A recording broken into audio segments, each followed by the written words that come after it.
I'm not going to reveal my age, but I will say this. As the years go by, I'm noticing more and more of those aches and pains creeping in, especially after a long day at work sitting at my desk. Maybe you've experienced that same stiffness when standing up after sitting for too long. And then there are those unexpected pains, like when you hit your elbow in just the right spot on the kitchen counter and your whole arm tingles. Whether you're sharing a laugh with your friends about these increasing aches and pains, talking about the realities of getting older, or describing symptoms to a doctor, I want you to have the English phrases that allow you to express yourself confidently and clearly. So in this Confident English lesson today, we're going to explore a wealth of phrases so that you can talk about your health and these increasing aches and pains that we all experience.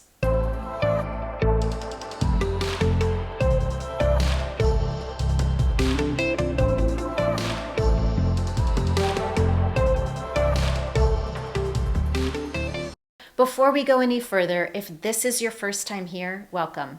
I'm Anne-Marie, an English confidence and fluency coach. If you'd love to discover years of lessons, just like this one, or get some of my in-depth fluency trainings, you can find all of that and more at my Speak Confident English website. Even better, if you'd love to get speaking practice with expressions just like the ones in this lesson today, I would love to invite you to my Confident Women community. It's a safe online learning space where you can practice speaking English with women from around the world who share your English goals and have conversations on a variety of topics like how you're feeling emotionally and physically. Along the way, you'll also advance your vocabulary, increase your fluency, and develop overall confidence. You can find out more at speakconfidentenglish.com/community. For the phrases we're going to focus on today, I've divided them up into 4 distinct categories. We'll start with some very general descriptions of aches and pains we all experience. Then we'll move on specifically to aches and pains we have in our limbs and joints, then our head and neck, and finally we'll finish up with those hard to describe painful sensations. Along the way, I am going to sprinkle in a few quizzes to test your know-how and make sure you're getting these phrases right. So first, these general aches and pains. These phrases are perfect for describing those general discomforts that you experience but can't really pinpoint where they're coming from or why you don't feel well. First on our list is to be aching all over. This means to experience a dull pain throughout your body. Now, a dull pain is a continuous ache that is persistent over time, like a long headache or muscle soreness. And we can contrast this with a sharp pain, which is more intense but less persistent, kind of like getting a paper cut or experiencing some tooth sensitivity when you eat something cold like ice cream. And here's how you might use this phrase in a sentence. I definitely don't want to do any house chores today. I'm aching all over from that intense workout I did yesterday. Number 2 in this category is to feel under the weather, which means to feel unwell and slightly sick, usually with symptoms such as a sore throat or a runny nose and some general body aches. For example, Lisa is feeling under the weather, so I'll be taking the client calls for the rest of the week. Number 3, to feel or to be out of sorts. This means to feel unwell and slightly achy, but to also be unhappy or even annoyed, and you don't really know why. Consider situations when you've gone several days without very much sleep. Think about how easy it is to get irritated and frustrated and to just feel unwell and to be in a bad mood. That is to be out of sorts. When you're feeling that way, you might say something like this. I'm feeling a little out of sorts today. Maybe I just need to take a walk to clear my head. Number 4, to have a nagging pain. This means to experience a mild but persistent, recurring pain that doesn't really go away. For example, if you sit at your desk all day long, day after day after day, you might start to experience some recurring pain in your shoulders. In fact, you might even say, I've got this nagging pain in my shoulders. I think I need to work on my posture. And finally, number 5 in this category is to have a gnawing pain.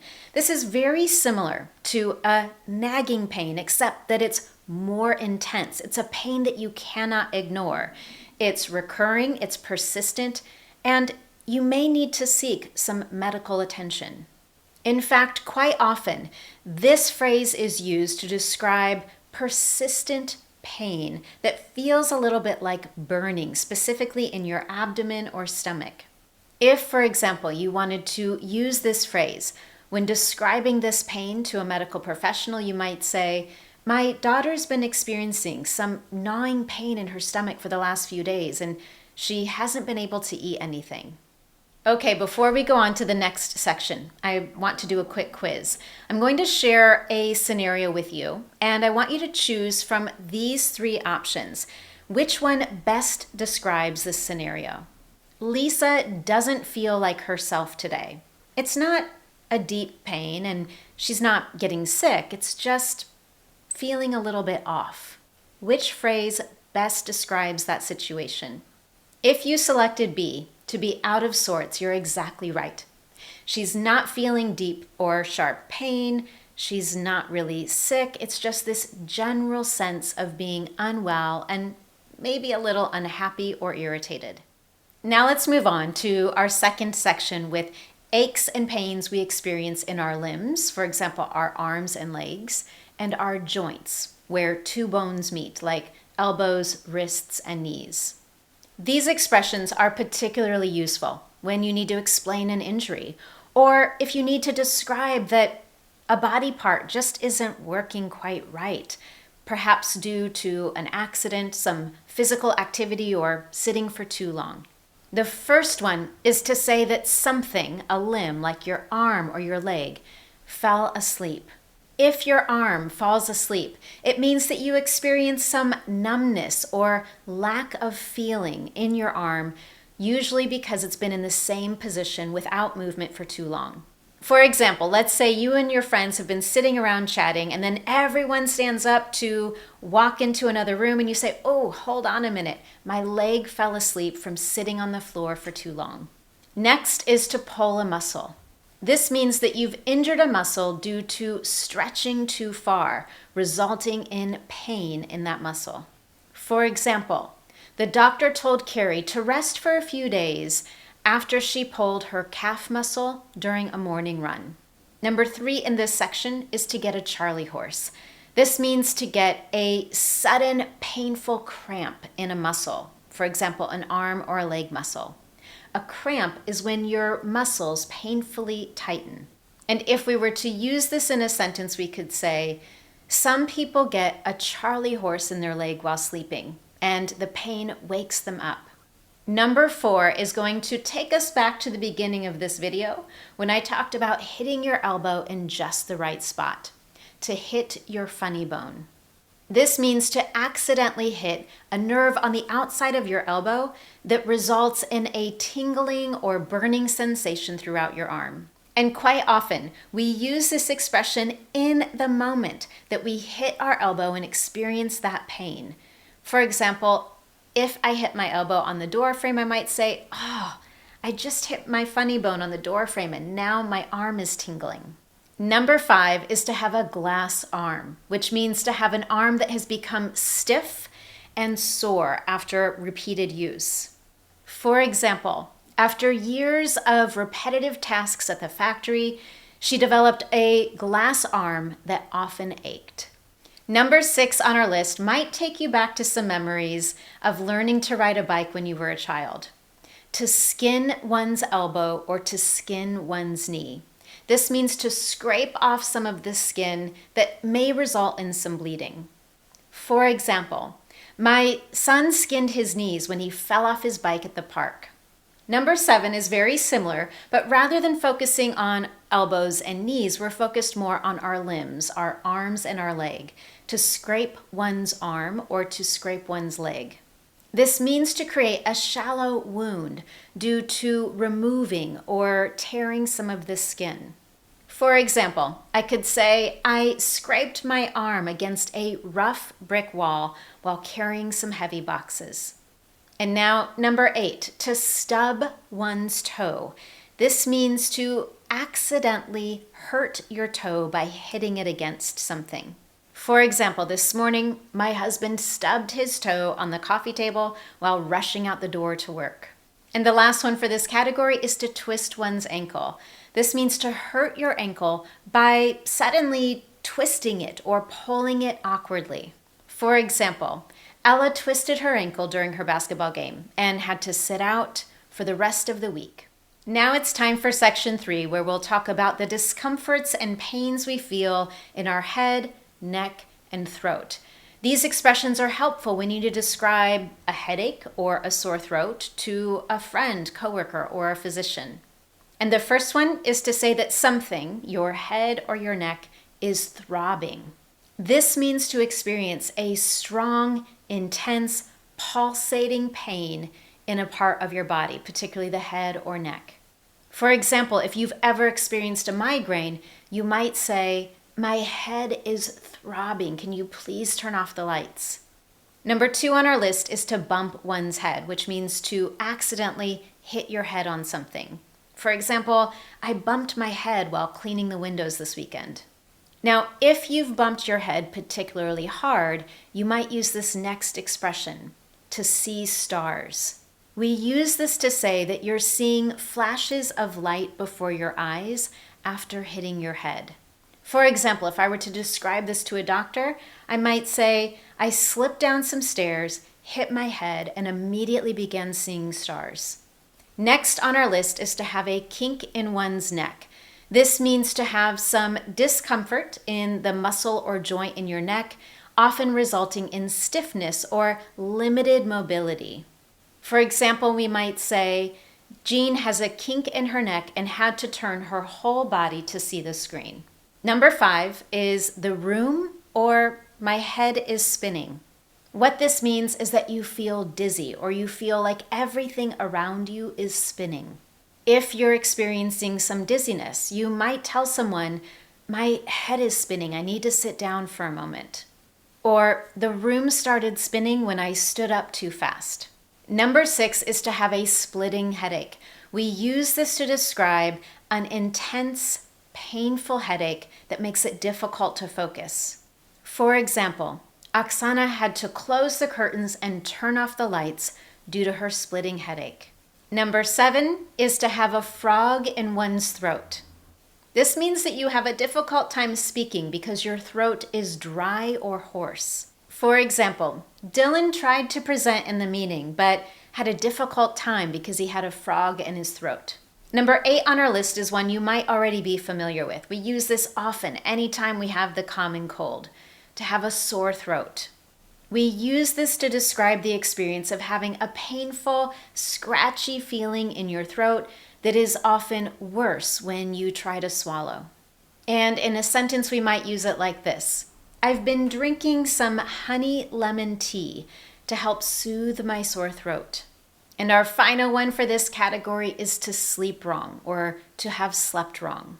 We use this to describe that sore, stiff neck feeling we have after sleeping for a long time in an awkward position. For example, you might say to a coworker, I must have slept wrong last night. My neck is so stiff today. Before we go on to our final section, I've got another quiz for you. This time, I'm going to start a sentence and I want you to finish it with the correct phrase. Janet's throat felt dry due to the medication and she could barely speak. She had a... Which one do you think is right? If you said C, a frog in her throat, you're exactly right. Again, to have a frog in your throat means an inability to speak because your throat is dry. All right, it's time for category number 4, painful sensations. All of the phrases that we'll learn here will help you describe general discomfort that is also somewhat unusual or hard to describe. For example, number 1, to have pins and needles. We use this expression to describe that tingling feeling we experience as we start to regain some feeling in a limb after it has been numb. Think again for a moment about hitting your funny bone and you feel that tingling like little pins and needles or pricking all over your arm. We can also use this expression when a limb, like our leg or arm, has been asleep and we're moving it around trying to regain some feeling. It's not necessarily painful, but it's very uncomfortable. And you might use it like this: I've got pins and needles in my leg from sitting for too long. The next one in this category is to say that something is killing you. As you can imagine, this expression is quite strong, and we use it to indicate that you're experiencing very strong, intense pain. For example, let's say that you've been experiencing some back pain, and it's so severe that you may need to go to a physician. You might tell someone, "My back is killing me. I think I need to go to the doctor." Number 3 is to break out into a cold sweat. Now, sweat is that moisture we have when we've been outside on a hot day for a long time, or if you've been doing some intense exercise. If you break out into a cold sweat, it means that you start sweating while feeling really cold. This often happens in an illness or when experiencing intense stress, anxiety, or fear. For example, if your kids have been sick and you need to call into work, you might tell someone, "The kids broke out into a cold sweat last night due to their high fever." And number 4, feeling woozy. Woozy describes a feeling of lightheadedness. This means to feel a bit dizzy and unsteady on your feet. You might feel woozy, for example, if you stand up too quickly after sitting for too long, or if you haven't eaten for a long time. And here's how you might use it in a sentence. I often feel a bit woozy after my spinning classes, so I make sure to sit down and drink water afterward. And here's a quick quiz. Once again, I've got a sentence for you, and I want you to choose the phrase that fits into this sentence. The kids were down with a flu and had a high fever. In the middle of the night, and the sheets were soaked. What's the best choice here? They broke out into a cold sweat. Now I've got a question for you. When was the last time you experienced one of these aches and pains? How would you now describe it using some of these phrases that you've learned in English? If you want, you can share your examples with me in the comments below. Thank you so much for joining me today. And if you found this lesson helpful, I would love to know. You can tell me in one very simple way. Give this lesson a thumbs up here on YouTube, and while you're at it, make sure you subscribe so you never miss one of my Confident English lessons. Thanks again, and I look forward to seeing you next time.